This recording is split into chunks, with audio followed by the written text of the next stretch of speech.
Boa noite, caros amigos e colegas do Papo Reto Comunitário.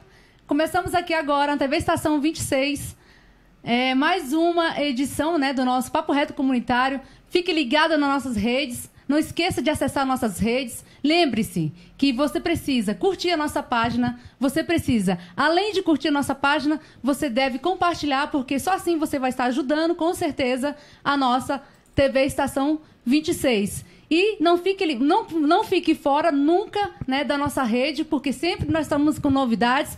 Toda vez que você for acessar a TV Estação 26, você digita lá www.tv Estacão, você não coloca lá o acento, tá? Escreve estacão26.com.br. Nós entraremos agora pelo Facebook, estaremos aí diretamente também pelo YouTube e as outras redes sociais. E você, como sempre digo para você, vem aqui com a gente, Papo Reto Comunitário, que fica na Ceilândia Sul, Papo Reto Comunitário, que fica na TV Estação 26, a TV Estação 26, que fica no coração da Ceilândia. Hoje, nós estamos aqui, com o nosso amigo convidado, Elton Barbosa da Silva. Vou falar já o perfil um pouquinho dele, mas antes, ele tem que mandar um recado, gente? Gente, o horário de verão acabou.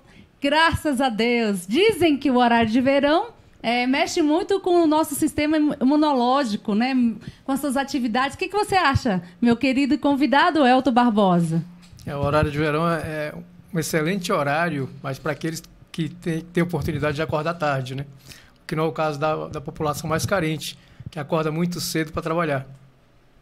É isso aí, gente. Então, você que costuma, dizer que sai do trabalho, aproveita o horário de verão, porque você tem mais tempo para correr, de alguma forma, você tem mais liberdade para poder ver o pôr do sol. Eu não acho que é por aí não, viu, gente? Eu acho que estava na hora mesmo, uma vez que o horário de verão não vem apresentando aí economia para o país. Então, se o que não vem realmente com resultado significativo, desde 2013...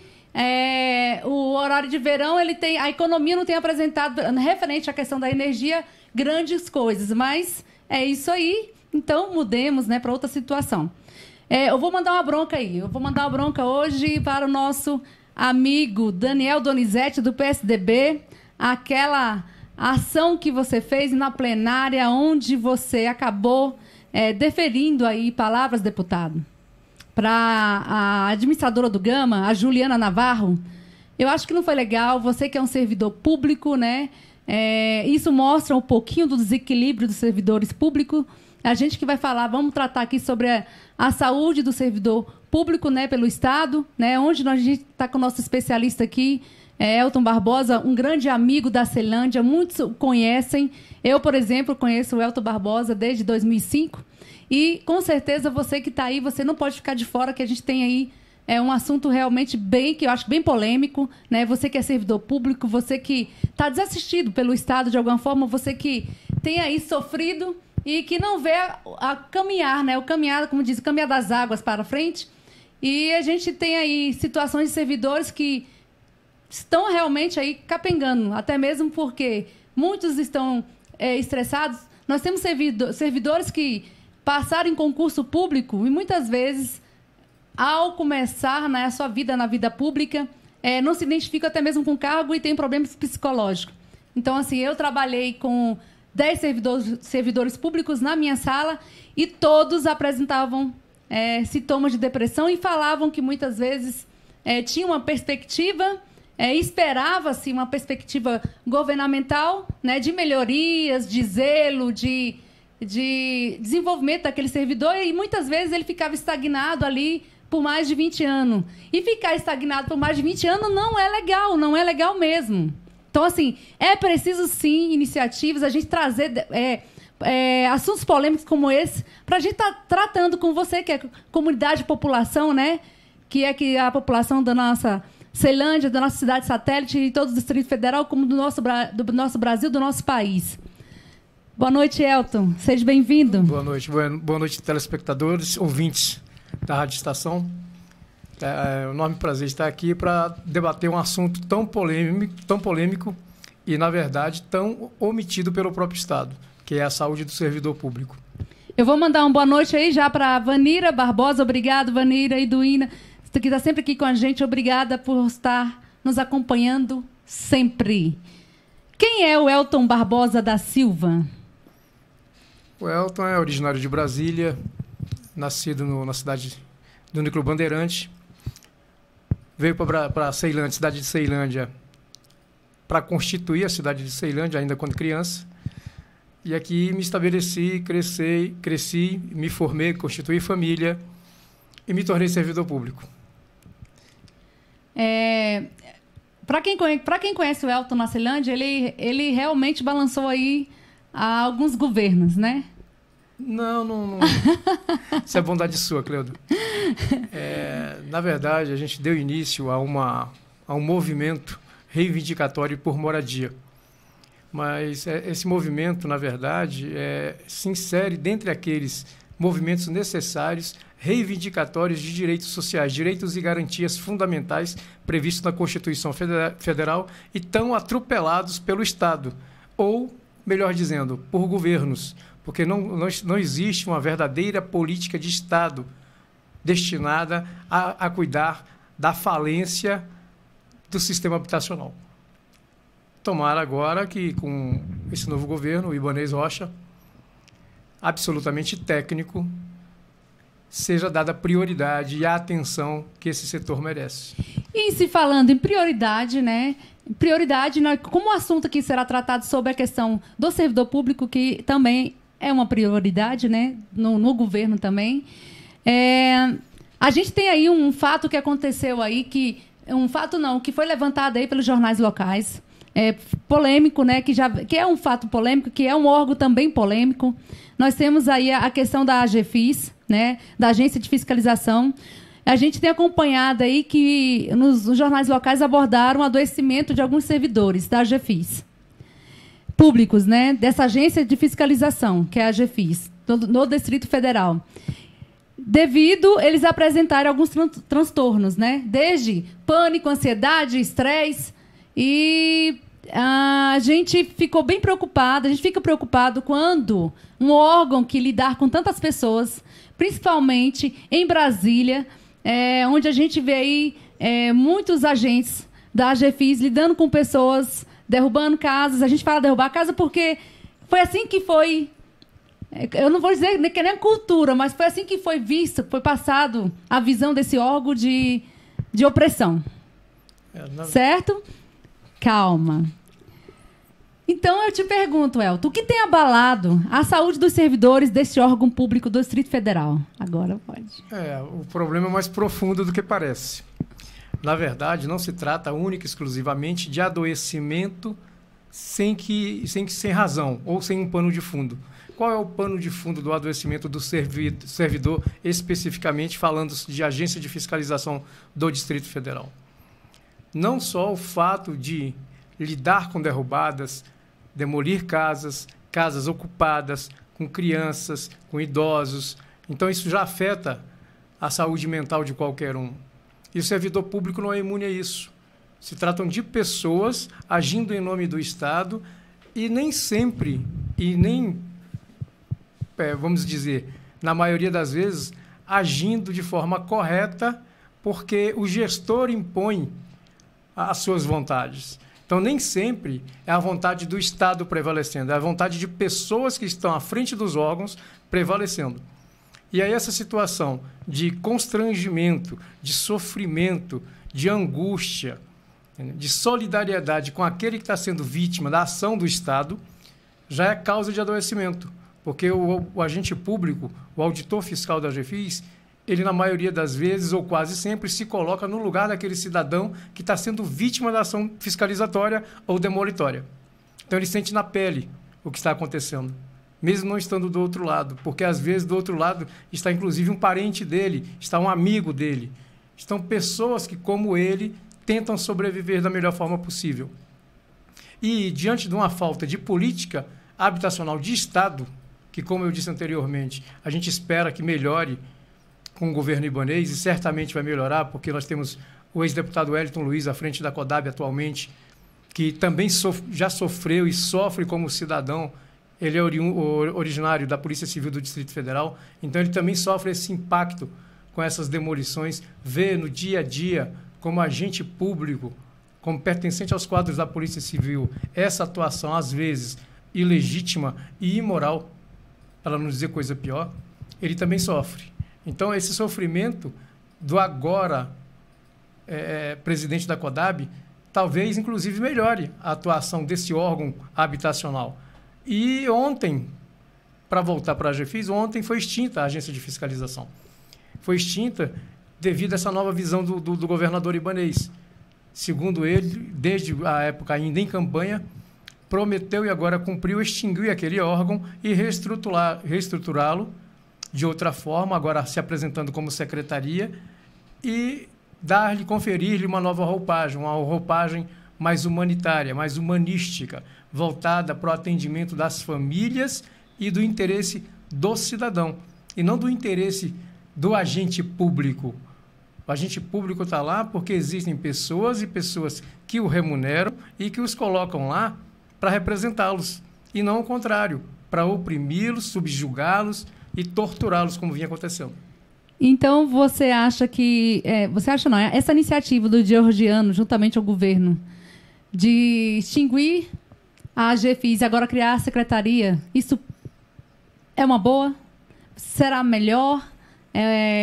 A forma como será... Na verdade, não é a forma nem como será, tá, gente? É como os agentes poderão ser tratados pela secretaria?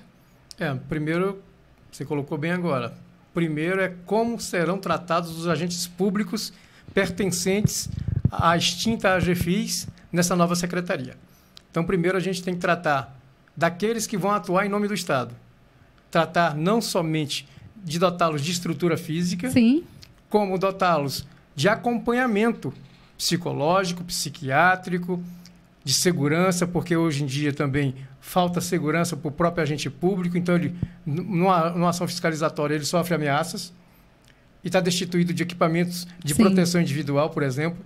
Não se vê um agente público da AGFIS vestindo colete ou munido de qualquer outro equipamento de proteção individual. Não queira me dizer o gestor que a presença da Polícia Militar vai evitar com que o agente da AGFIS, o auditor fiscal, seja alvo de uma pedrada, de um tiro, das ameaças que são constantes. Então, isso não vai evitar. Então, primeiro, uma política voltada para o trato do servidor público, para que o servidor público bem tratado possa transferir esse bom tratamento para a população. Porque o servidor público, com a condição de saúde estável e melhor preparado, ele vai transferir esse tratamento também para a população. Nós não vamos ter um servidor público, um agente público doente, cumprindo ordens, às vezes absurdas. Nós vamos ter agora um servidor público com saúde, com acompanhamento, com o Estado lhe apoiando, inclusive com assessoramento jurídico, para que não vá além das suas atribuições e cometa ilegalidades. Um servidor preparado humanitariamente para atender a população alvo da sua ação fiscalizatória, que saiba compartilhar a dor, inclusive, e esse compartilhamento da dor, esse sentimento de humanidade, faz com que o serviço público seja oferecido de uma forma melhor. Você não vai simplesmente agora... Primeiro, o que acontecia anteriormente, deixava-se construir, ocupar, residir, pagar impostos para o Estado e depois vinha ação fiscalizatória demolitória. Não era nem para divertir ou para tentar oferecer uma oportunidade de regularização, como infelizmente se faz na Vicente Pires.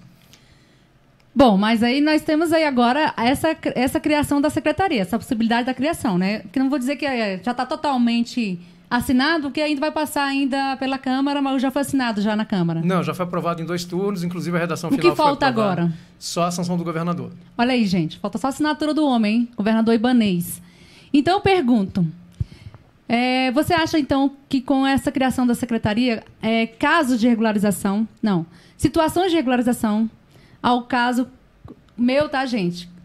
Vou usar o meu como exemplo, onde a gente quase tivemos aí a nossa residência, algumas pessoas tiveram quase suas residências derrubadas, simplesmente porque eles não tinham notificado, mas eles tinham conseguido entrar dentro do nosso condomínio. E quem estava sem notificação, eles quase conseguiram derrubar se não chegasse um profissional, um advogado para poder estar remediando. E, graças a Deus, muitos já estavam com as suas ações, né? E as suas liminares aí acobertadas de liminar.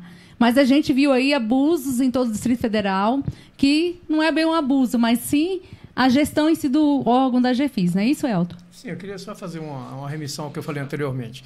Quando eu falei de Vicente Pires, eu estou falando de prédios e não de moradias de famílias, moradias que nós chamamos moradias unifamiliares. Não, estou falando de prédios edificados à luz do dia, de forma irregular, que foram notificados, mas não foram demolidos. E essa política de diferenciação é muito prejudicial, porque você chega no sol nascente, no pôr do sol, em Arniqueira, onde mora a população carente, e a AGFIS agindo, amando de certas pessoas, o gestor é o responsável, na verdade, não o servidor que cumpre a ordem, era objeto de demolição. E nós temos a situação de 700 prédios construídos à luz do dia, como eu disse, notificados, mas nenhum demolido. Então, essa política diferenciada de tratamento, ela é muito preocupante. Ela é causa de ilegalidades, como, desculpa, você acabou de falar, você já reside num condomínio em fase de regularização. Sim. No entanto, a AGFIS, se não houvesse a atuação de um profissional do direito atuando imediatamente, conseguindo um liminar na justiça, a sua residência estaria no chão. Esse tratamento é o tratamento que nós chamamos de injustificado, ilegal, imoral, não isonômico e que tem dito o governo que vai acabar. Nós acreditamos porque o governo atualmente é formado por grandes cabeças pensantes, grandes especialistas em certas áreas e que vão demonstrar que política se faz não só com ato político, mas com conhecimento técnico também, que é pegar uma situação de irregularidade, que é o que está acontecendo hoje, e convertê-la numa situação de regularização, uma situação regularizável. Olha só, gente, que bacana isso. Eu espero que realmente com a secretaria, né? Com essa secretaria, eu tenho até o nome aqui, é Secretaria de Estado de Proteção da Ordem Urbanística do Distrito Federal, né? Que foi aprovada lá pela Câmara Legislativa e que seguiu apenas para a assinatura do nosso governador. Que realmente se tem uma abertura maior, né, para a gente estar conversando sobre a questão da regularização, porque nós temos aí a questão da 26 de setembro também, que é um lugar gigantesco, né, e que a gente não sabe o que vai dar aquilo ali. Você pode dar uma palhinha aí para a gente, qual a perspectiva, em se falando em regularização, para 26 de setembro? Segundo a política habitacional que o governador Ibanez propôs desde o início de sua campanha e vem agora confirmando mediante ações, atos editados, inclusive já, são decretos, são leis, são comissões constituídas, são secretarias constituídas, formadas agora como a Secretaria de Ordem Urbanística, no sentido de situações já consolidadas não serem prejudicadas, não sofrerem uma ação sancionatória do Estado e, ao contrário, ao revés disso, estudasse o melhor meio de se compatibilizar aquela ocupação com a finalidade social do Estado, que é a proteção da família. E a proteção da família, ela se dá, lógico, no âmbito da defesa à vida, à saúde, à moradia, dentre outros. Esperamos que seja uma política vitoriosa. A gente assistiu bastante aí a questão das audiências públicas. Você acha que a gente poderia, eu digo a gente poderia quando eu falo população, tá, gente? População, nós, população. A melhor saída é a gente estar provocando as discussões através de uma audiência pública para a gente estar falando um pouco mais aberto com o governador Ibanez. Você que tem aí estado com o governador e o corpo jurídico do nosso governador, você acredita que é possível a população está provocando essas audiências públicas para até mesmo entender o que a secretaria vai... qual a proposta, né, da secretaria e se é possível falar mais um pouquinho de regularização, sendo que nós temos N dúvidas para poder estar entendendo, porque são setores diferenciados. Então, assim, às vezes um está acobertado pela EAPA, não é isso? Sim. E outra não, outra é rural. Então, assim, se vai ter abertura, o nosso governador ele mostra essa abertura dessa conversa mais perto do povo? Sim, essas audiências públicas é um dos melhores, né, na verdade, as audiências públicas são um dos melhores remédios constitucionais previstos para que a população possa se reunir, debater e deliberar sobre o que ela pretende, o que ela quer para ela. Então, tem iniciativas brilhantes de audiências públicas voltadas no âmbito da Câmara Legislativa para a solução de alguns problemas. Nós vamos ter agora, por exemplo, o Abril Verde. É uma audiência pública voltada para se debater o adoecimento no ambiente de trabalho. Iniciativa do deputado Valderino Barcelos. Então, iniciativas como essas são salutares. Coloca a população em contato direto com o problema e desse contato direto, desse debate com o povo, se extrai uma solução que o povo aponta como necessária. Sim. E não que o parlamentar decida qual vai ser o rumo da coisa unilateralmente. Não, é com participação dos órgãos públicos, com participação da sociedade civil organizada, com participação da população individualmente, dos líderes comunitários. Então, a população tem que se utilizar desse instrumento jurídico chamado audiência pública para demonstrar o que deseja e o que é necessário. Então, você que está aí, você, meu amigo, seguidor do Papo Reto Comunitário, não esqueça. Não esqueça que para a gente conseguir caminhar nessa comunidade, para a gente impulsionar as nossas cidades, para a gente entender o nosso problema da questão fundiária da nossa cidade, a gente precisa estar buscando essas discussões que são extremamente importantes.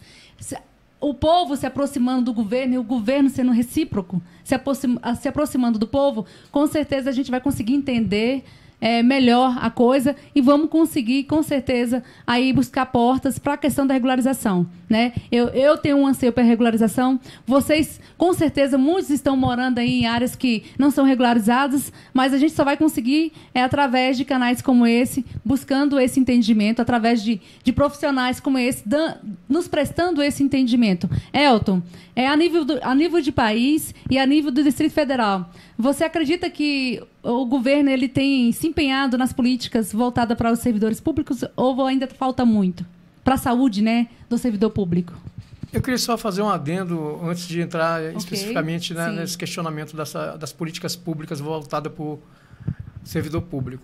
Sim. Eu queria dizer o seguinte, que no âmbito do federal, na verdade, mas utilizado no âmbito do Distrito Federal para fins de regularização, sim, nós temos que comemorar a edição da Lei 13.465 de 2017, que foi uma briga, lógico que não foi uma briga só e única, exclusivamente do atual senador Exalci Lucas, mas partiu dele a iniciativa, apoiada por demais parlamentares do Congresso Nacional, e isso se transformou na realidade. Era a medida provisória 569, que foi convertida na Lei Federal 13.465, e que, infelizmente, até o ano passado, até a gestão anterior, no Distrito Federal, o governo se opunha a essa lei, a aplicação dessa norma federal, de caráter federal, o que é um absurdo. Mas nessa nova gestão, a TerraCap tem recebido orientação do governador no sentido de aplicar essa norma federal no âmbito do Distrito Federal, como já deveria ter acontecido na gestão anterior, para fins de regularização de áreas, especialmente áreas rurais. Os assentamentos ou conglomerados urbanos, formais, informais, regulares, irregulares, em fase de tramitação, em fase de regularização ou não, mas abriu essa possibilidade, e isso a população do Distrito Federal tem que agradecer ao senador Exalci Lucas, a possibilidade desse conjunto populacional desprestigiado pelo Estado até então, de ter a sua moradia. Agora, no ponto específico com relação à política pública do Estado voltada à saúde do trabalhador, ela é muito deficiente. Entendeu? Hoje em dia, as pessoas vão aos hospitais, vão às UPAs totalmente deterioradas até então, em fase de melhoras nessa nova gestão, mas insuficientes até então, porque de um governo para o outro, infelizmente, como não se tem políticas de Estado, mas se tem políticas de governo, isso é um equívoco, políticas de Estado, elas são permanentes, independentemente de quem é o governador, de quem é o deputado, de quem é o senador, de quem é o presidente da República, as políticas são de Estado. Então, elas não sofrem solução de continuidade. São políticas perenes, que vão pegar do seu filho a você na velhice, entendeu? E aos seus pais no passado. quando se trata de política de governo, troca-se o governo, troca-se a política. Verdade. E aí a solução de continuidade que redunda nesse caos que acontece, por exemplo, na saúde pública. Então, a população vai aos hospitais, às UPAs ou em qualquer outro centro de atendimento hospitalar. Sim. E se depara com a inexistência, com a falta de médicos, por exemplo. Isso é uma falha estrutural. Aí se depara com a falta de medicamentos, que é a falta de gestão da coisa, na verdade. Sim. Porque se você sabe que a população está aumentando vertiginosamente, você tem que planejar a aquisição de estoques, tem que fazer a licitação anteriormente à existência da própria falta. E aí um grande equívoco. A população se volta contra o servidor. E o servidor que não tem estrutura mínima, que não tem uma remuneração adequada... Acaba explodindo também. Exatamente. O servidor acaba deprimido por não poder te atender, porque não tem a medicação necessária, não tem a estrutura mínima necessária para atender a população. Sim. Então, ele entra em depressão por não conseguir atender e ainda é massacrado pela população como se ele fosse o culpado. Então, a pressão de dois lados. E a gente não vê uma reciclagem, né? Eu falo na questão... Vamos falar em servidor, mas vamos falar em especial na questão, principalmente, daqueles que prestam serviço nos hospitais. A gente não vê uma reciclagem voltada para a humanização, né? Não, eu digo não só do servidor, mas para a população. Uma forma de a gente tirar esse conflito, né? Melhorar esse conflito entre o servidor não bem remunerado. Às vezes não é nem questão de remuneração, é questão mesmo do cuidado. Não. Alguns são cuidado. Sim, de cuidado. E isso está virando uma bola de neve. Sim. A nível de país, né? A gente não tem que trabalhar só tão e pura e simplesmente a remuneração, porque alguns servidores públicos são bem remunerados quando em comparação com a iniciativa privada. Sim. Mas nem só de pão vive o homem. Eu preciso de tratamento, eu preciso de estrutura, eu preciso de condições mínimas de trabalho. Sim. E esse é o grande problema. Se eu tenho uma boa remuneração, mas não tenho estrutura de trabalho, a população que deveria receber esse atendimento, esse bom tratamento na ponta de lá, está sofrendo. E essa angústia por parte da população se reflete em mim como pessoa, o servidor como pessoa. Que aí aquela angústia, aquele sofrimento todo perpassa essa divisão, entre aspas, existente que se criou, que não era sequer para existir, e atinge a pessoa servidor público. E esse servidor entra em depressão, e aí começam os transtornos, começam as síndromes, começam os afastamentos, e aí é uma bola de neve, como você falou. Bom, gente, eu vou mandar aqui um abraço para a Valdivina Neves, Francisca de Jesus, e nós temos também aqui uma manifestação da Iduína dizendo que os servidores da saúde não têm sequer luvas para exercer a função. E mandar um abraço também para a Dainara Cristiane. Obrigada, Dainara, por acompanhar aqui o Papo Reto Comunitário, né, diretamente da TV Estação 26. Fique ligado na TV Estação 26. Nós sempre vamos se atentar a trazer pautas de grande informação para você, né, e com certeza vamos estar contribuindo para uma comunidade, uma cidadania melhor para todos nós, né? Elton, quando a gente fala de servidores, a gente tem diversas classes de servidores, certo, gente? Mas eu vou falar aí uma segmentada, que é a Polícia Militar e o Corpo de Bombeiros, né? Que a gente sabe que eles também têm um grande problema de estarem sofrendo riscos nas ruas, vivem sob pressão, né? E o que a gente sempre se pergunta é por que não tem um hospital especializado para tratar dessa situação psíquica desses servidores? Ou você acha que precisaria se ter uma unidade especializada só para eles? Ou você acha que é possível ter uma unidade especializada no Distrito Federal que cuide não só do PM, do militar, aliás, né? Tanto do PM como do Corpo de Bombeiros, mas também de todos os outros servidores. Você acha que isso é possível ainda nesse governo? Sim. Existem estados da federação onde já foram constituídos os hospitais públicos voltados única e exclusivamente para atendimento de servidor. É o Hospital do Servidor Público. Isso pode ser copiado aqui no âmbito distrital.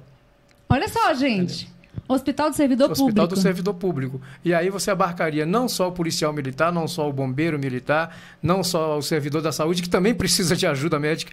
Entendeu? E você atenderia todo o universo de servidor público. Inclusive, afastaria um problema. Isso já foi comentado com nossos deputados, ou isso já foi provocado com o nosso governador Ibanez?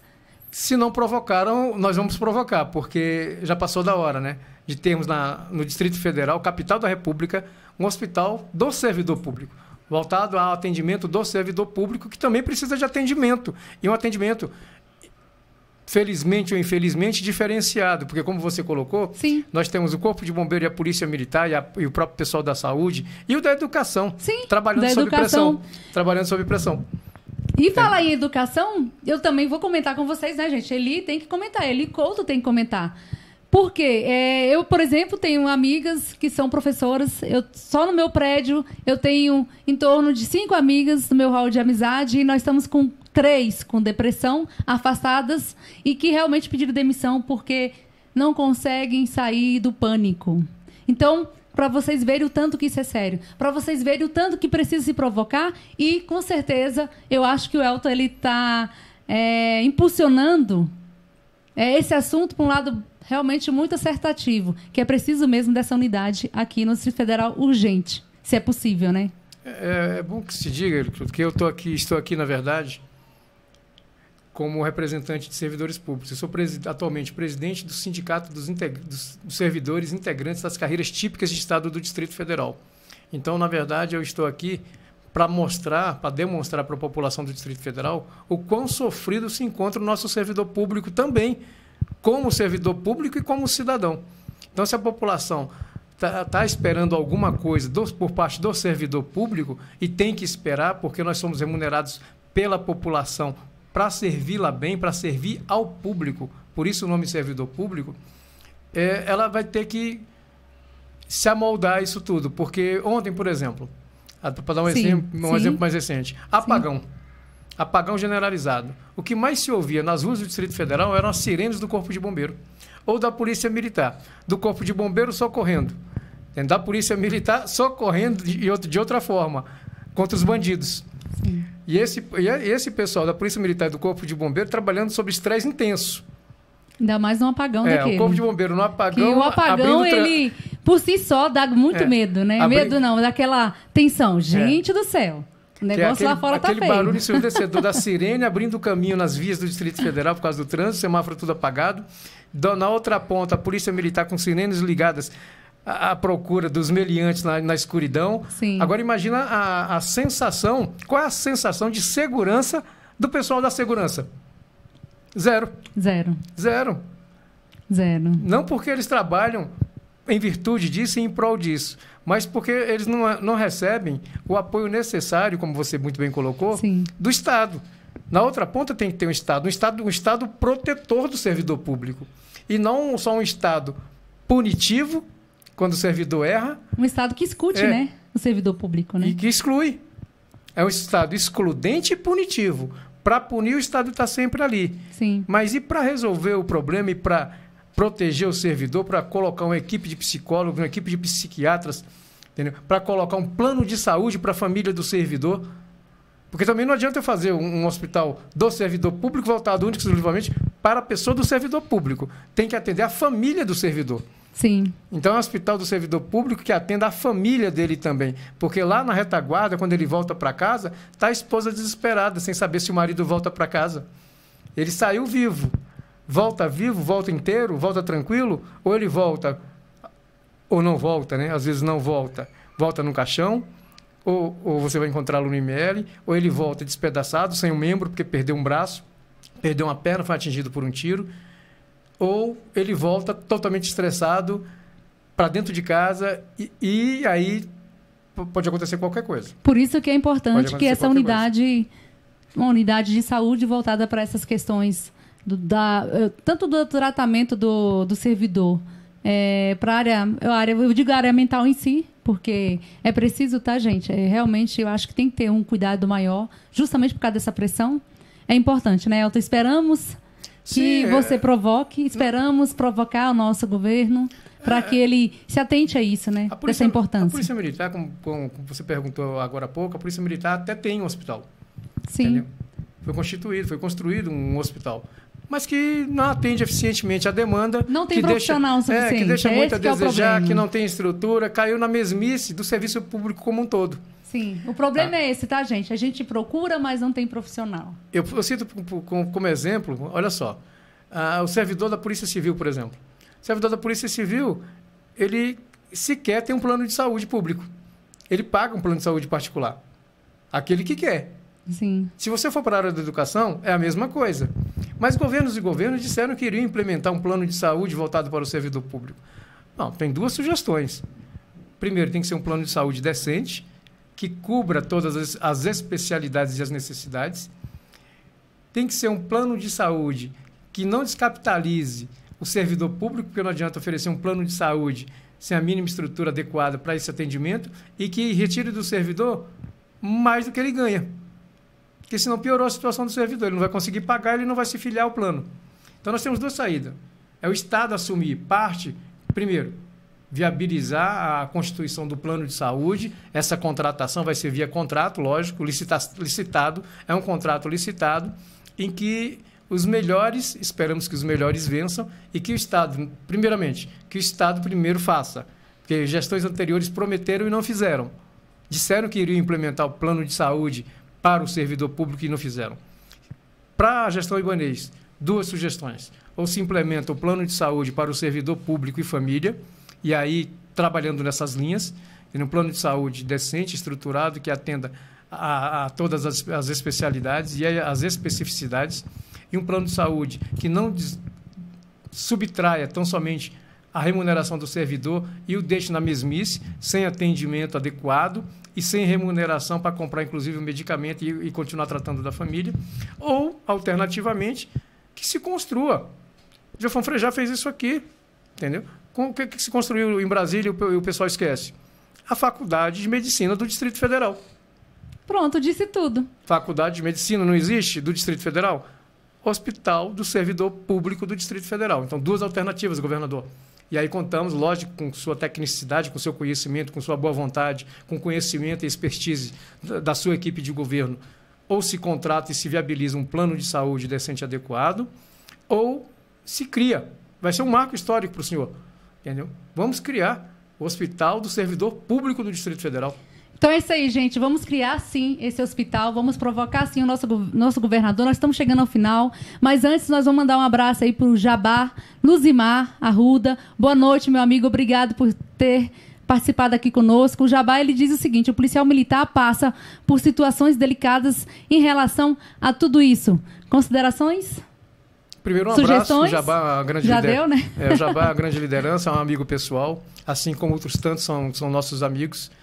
Dizer que nós perdemos, mais uma vez, grandes oportunidades de fazer uma renovação mais profunda no Legislativo Federal e no Legislativo Local, mas os que ficaram e aqueles que se incorporaram à Câmara Legislativa, esperamos nós, e isso é um bom começo, já se vislumbra um bom começo, porque eu sou servidor de carreira da Câmara Legislativa e tem boas iniciativas nascendo com essa nova gestão. Então, quem precisar entrar em contato com o nosso doutor e amigo Elton Barbosa, pode te procurar em qual número, Elton? 984-92-2342. Sempre à sua disposição. Mandar um abraço para o Valdeni Santos. Gente, muito obrigada. A gente não tem mais tempo, tá? Mas assim, foi bastante produtivo. Vamos trazer o Elton mais vezes aqui. Vamos explorar um pouco sobre essa possibilidade dessa construção desse hospital, né? Eu acho que tudo que é para uma construção de uma comunidade com mais assistência, para a construção de servidores, na verdade, não vou nem dizer de servidores, né? E servidores mais centrados, uma gestão melhor, é isso que eu queria dizer. Uma gestão melhor que realmente se preocupe com a população. A gente precisa ter servidores também bem concentrados, servidores bem cuidados. E o cuidado nunca é demais. O Estado que cuida bem do seu servidor, que cuida bem do seu gestor, né? Com certeza ele está prestando um melhor serviço aí para a nossa população, para a nossa comunidade, para o nosso Distrito Federal. Obrigado e boa noite, gente. Fiquem com Deus. Boa noite a todos.